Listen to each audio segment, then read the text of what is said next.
Hello everyone, my name is Nero Raven and welcome to the Xander Zone. In this episode, we are going to be talking about who we play as in FNAF Help Wanted 2, and who this person is specifically. Now, we have a goal of 500 subs by the end of the year, so if you could hit that like and subscribe button, that would mean a lot to me. While you're at it, share this video with your friends and family as every single bit helps. Also, comment down your theories or just how your day was and you could appear in my next video. Now, without further ado, let's get right into the video.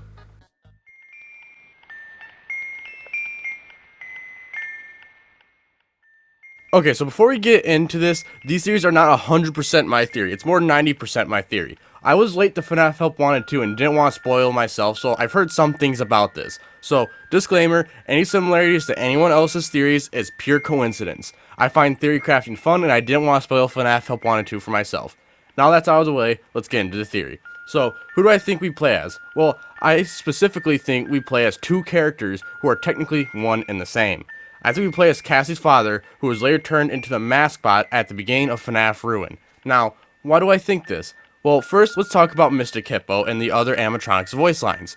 Throughout my playthrough of FNAF Help Wanted 2, I found it weird that Mystic Hippo kept asking if I ever really looked at my hands. What makes me so special? And her saying that the Faz Wrench is familiar to me, aka the person we play as. Though, I didn't want to start making theories right away. That is until I got to Moon and Circus Baby, where they both also asked me what makes me so special. This is a recurring voice line in the game, so it has to have importance. Though I'm going to continue with more evidence before I continue with saying we play as Cassie's father, with evidence in FNAF Ruin. So, with evidence in Ruin, we don't have a lot, but we have some things. First, Cassie's dad was a technician at the Pizzaplex due to Cassie saying that the Faz Wrench is just like her dad's.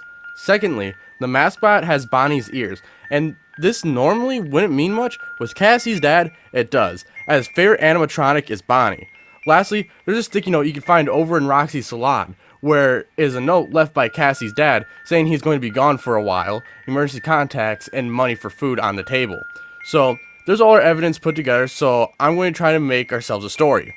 Cassie's father was a technician at the Mega Pizzaplex, and one day he stumbled upon Princess Quest 1. When he stumbled across this, he checked his technician logs to see if this machine was even ever in the building, and it wasn't. He was curious and played the first one and beat it, though he knows that the machine wanted him to find another one.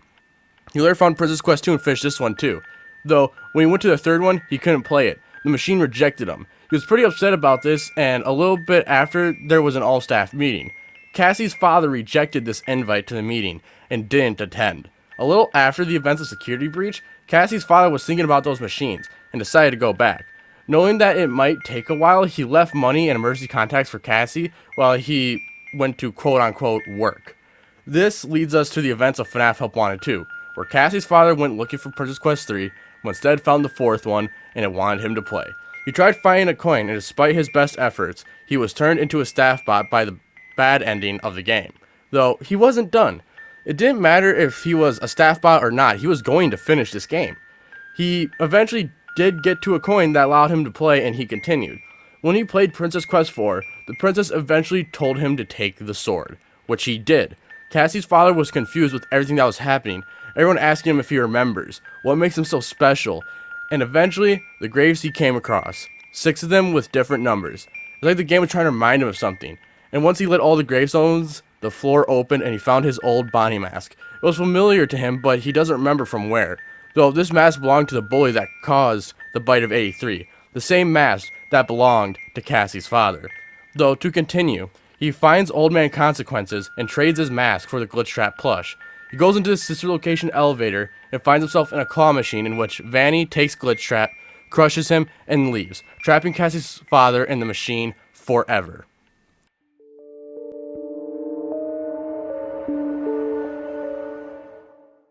Okay, so Cassie's father is really interesting to me, but I have a theory. To me, it's obvious Cassie's father is the Bonnie bully from FNAF 4. However, I think there's more to him than we think. Why would Cassie's father forget everything, especially the fact that he was involved in one of the biggest tragedies in Fazbear Entertainment history, which is also where he works? Well, if we look at the achievements, the first memory we get a trophy, and the name of it is called Remember Jeremy. So now, obviously, we have to start looking at all the Jeremys throughout the history of FNAF, and determine which one makes the most sense as of right now, so let's start eliminating. First, the MCI Jeremy is instantly ruled out as it just can't work. He possesses Bonnie and later moves on, so it just cannot be him. There's Jeremy in FNAF Help Wanted 1, but it's kind of the same story. He is unalived then and isn't seen again. So that leaves one last Jeremy. Jeremy Fitzgerald from FNAF 2. Now this one is interesting. In FNAF 2, Jeremy Fitzgerald is moved to the day shift after not liking the night conditions. The first day he was on the day shift, he was the victim of the bite of 87. However, we know he survived. We know this due to a phone call from Phone Guy in which he states how it's interesting that the human body can survive without the frontal lobe. And then there was the bite of 87. Yeah. It's amazing that the human body can live without the frontal lobe, you know? Which is what Jeremy was missing. This would also explain why he doesn't remember the bite of 83. The MCI, and it also explains why he is so special. He was friends with Michael Afton, caused one of the biggest tragedies, and was also a victim of one of the biggest tragedies of Fazbear Entertainment history. It also explains why he would work at FNAF 2's location in the Pizzaplex. He wants the animatronics to be safe for kids so they don't, do to the kids what they did to him. He knows he is the victim of the bite of 87, but he doesn't remember the MCI or the bite of 83. He may have heard about it, but he doesn't remember it. So in this case, Cassie would be Cassie Fitzgerald. So yeah, I'm super excited about this. I'm hoping we get a recurring theme in the future where each bully gets their own stories as to what happened later in their lives.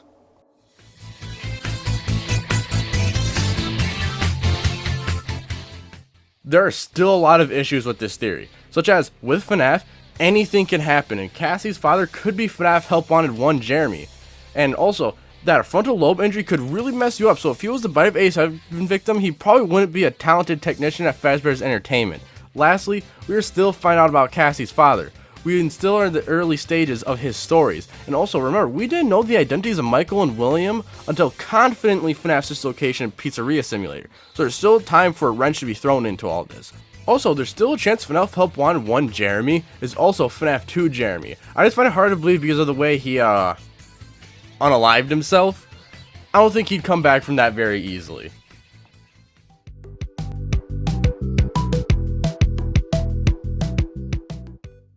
Alright, so this theory I'd give an 8 or 9 out of 10. A lot of it fits together really well, and the only issues is that it's a theory, and with FNAF, anything can change. So I don't want to give it a 10 out of 10 because there's always room for something to change. So, as there aren't really any issues with this theory as of right now, it's FNAF, and we can never be 100% sure. So, without further ado now, let's get right into the outro. Okay, so this outro I actually just thought I would just do off script, just completely on my own, so let's try this. So yeah, this theory was really cool. I enjoyed kind of making it. After I kind of recorded a lot of this, I kind of looked to see what other people were thinking, and yeah, it's very similar to a lot of people. So yeah, any coincidences to anyone's theories is pure coincidence. Credit to everybody who came up with this theory, but I just kind of came up with it on my own because I was late to Help Wanted 2 and didn't want to spoil it for myself. So yeah, that's fun. But other than that, that's pretty much all that I have for this episode. So if you did enjoy this video, please do hit that like and subscribe button, as we are trying to reach a goal of 500 subs by the end of the year. Also, while you're at it, comment down below anything you want. Theories, how your day was, birthdays, whatever it could be, just comment down below and I might put you in my next video. Also, share this video with your friends and family, as every single little bit helps, and any amount of views or anything I can get to help support my dream of giving you guys content just helps a lot.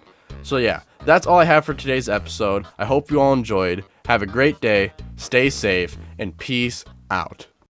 Also, there's still a chance FNAF Help Wanted 1 Jerry is almost help blip blip blip blip.